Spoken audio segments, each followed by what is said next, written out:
नमस्कार, मैं डॉक्टर ऋचा अंगीरा, सहायक आचार्य राजनीति विज्ञान, श्री प्रताप सिंह बारठ, राजकीय महाविद्यालय शाहपुरा। मूल अधिकारों से संबंधित हमारे पिछले वीडियो में हम समानता के अधिकार और स्वतंत्रता के अधिकार पर चर्चा कर चुके हैं। इस वीडियो में हम इनसे आगे के मौलिक अधिकारों के संबंध में बात करेंगे।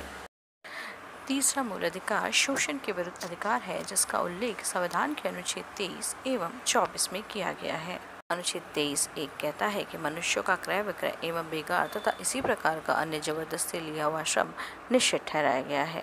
हालांकि राज्य सार्वजनिक उद्देश्य से अनिवार्य श्रम की योजना को लागू कर सकता है, लेकिन ऐसा करते समय राज्य नागरिकों के बीच धर्म, मूल वंश, जाति, वर्ण या सामाजिक स्तर के आधार पर कोई भेदभाव नहीं करेगा। अनुच्छेद 24 बाल श्रम का निषेध करता है। अनुच्छेद 24 में कहा गया है कि 14 वर्ष से कम आयु वाले किसी बच्चे को कारखाना, खानों या अन्य किसी प्रकार के जोखिम भरे काम पर नियुक्त नहीं किया जा सकता।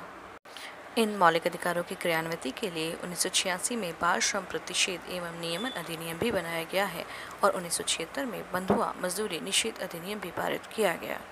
भारतीय संविधान के अनुच्छेद 25 से 28 तक धार्मिक स्वतंत्रता का अधिकार प्रदान किया गया है। अनुच्छेद 25 में कहा गया है कि सार्वजनिक व्यवस्था, सदाचार और स्वास्थ्य तथा इस भाग के अन्य मुद्दों के अधीन रहते हुए सभी व्यक्तियों को अंतःकरण की स्वतंत्रता तथा कोई भी धर्म अंगीकार करने, उसका अनुसरण करने एवं प्रचार करने का अधिकार प्राप्त होगा। सिखों के द्वारा कृपाण धारण करना, उसे लेकर चलना धार्मिक स्वतंत्रता का ही अंग माना गया है। अनुच्छेद 26 के अनुसार धार्मिक कार्यों के प्रबंधन की स्वतंत्रता प्रदान की गई है कि लोक व्यवस्था, सदाचार, स्वास्थ्य के अधीन रहते हुए प्रत्येक धार्मिक संप्रदाय को धार्मिक कार्यों के प्रबंधन का अधिकार दिया जाता है। अनुच्छेद 27 में कहा गया है कि राज्य किसी भी व्यक्ति को ऐसे कर देने के लिए बाध्य नहीं कर सकता जिसकी आय किसी विशेष धर्म अथवा धार्मिक संप्रदाय की उन्नति या पोषण में व्यय करने के लिए विशेष रूप से निश्चित कर दी गई हो।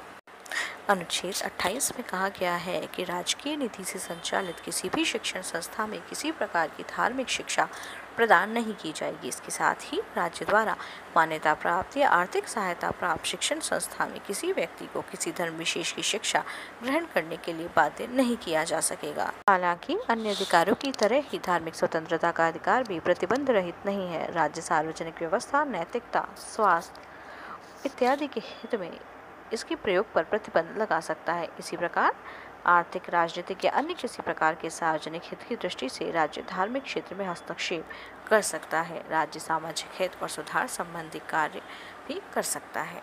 हमारे संविधान के द्वारा भारत के सभी नागरिकों को संस्कृति और शिक्षा संबंधी स्वतंत्रता का अधिकार भी प्रदान किया गया है।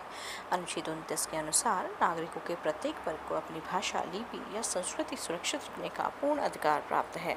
साथ ही यह भी व्यवस्था की गई है कि किसी राजकीय या राजकीय सहायता से संचालित शिक्षण संस्था में प्रवेश के संबंध में मूल वंश, जाति, धर्म और भाषा या इनमें से किसी एक के आधार पर भेदभाव नहीं किया जा सकता।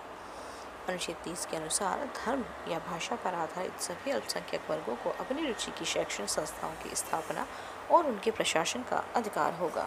साथ ही यह भी व्यवस्था है कि शिक्षण संस्थाओं को अनुदान देने में राज्य इस आधार पर भेदभाव नहीं करेगा कि वे धर्म या भाषा पर आधारित किसी अल्पसंख्यक वर्ग के अधीन हैं। अनुच्छेद 32 में संवैधानिक उपचारों के अधिकार का उल्लेख है।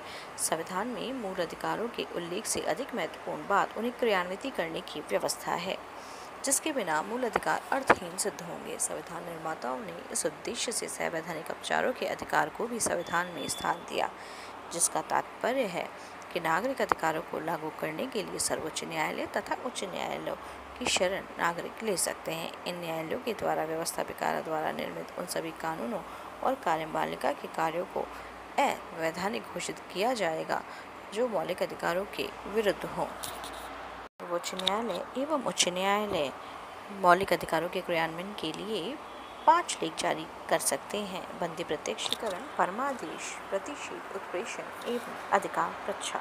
इस प्रकार भारतीय संविधान में मौलिक अधिकारों से संबंधित विस्तृत व्यवस्था की गई है। हालांकि आलोचकों के द्वारा इसकी आलोचना भी की गई है।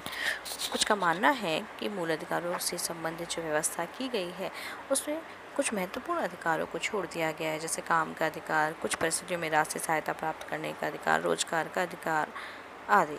लेकिन इन सभी आलोचनाओं का मेन आधार ये है कि किसी भी देश के संविधान द्वारा देश में विद्यमान साधनों के आधार पर ही अधिकार प्रदान किए जा सकते हैं। भारतीय राज्य के पास इतने आर्थिक साधन नहीं थे कि इन सभी अधिकारों को वर्तमान में लागू किया जा सके। फिर भी संविधान निर्माताओं ने इन अधिकारों को नीति निर्देशक तत्वों में स्थान दिया है और इन्हें लागू करना शासकों का कर्तव्य बताया है। आलोचकों का कहना है कि मूल अधिकारों के साथ इतने अधिक अपवाद और प्रतिबंध लगा दिए कि समझना कठिन है कि व्यक्ति को मूल अधिकारों से क्या मिला। लेकिन असीमित स्वतंत्रता और अधिकार प्रदान करना न तो संभव है न ही हितकर।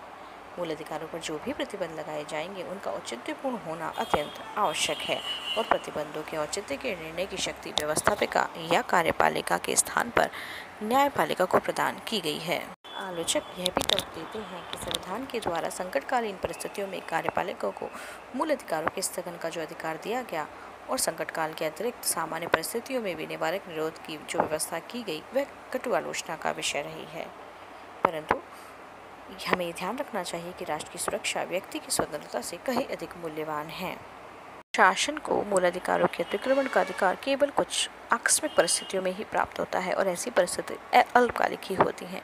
इस दृष्टि से मूल अधिकारों के स्थगन की व्यवस्था स्वतंत्रता और मूल अधिकारों के अस्तित्व को बनाए रखने के लिए ही आवश्यक है।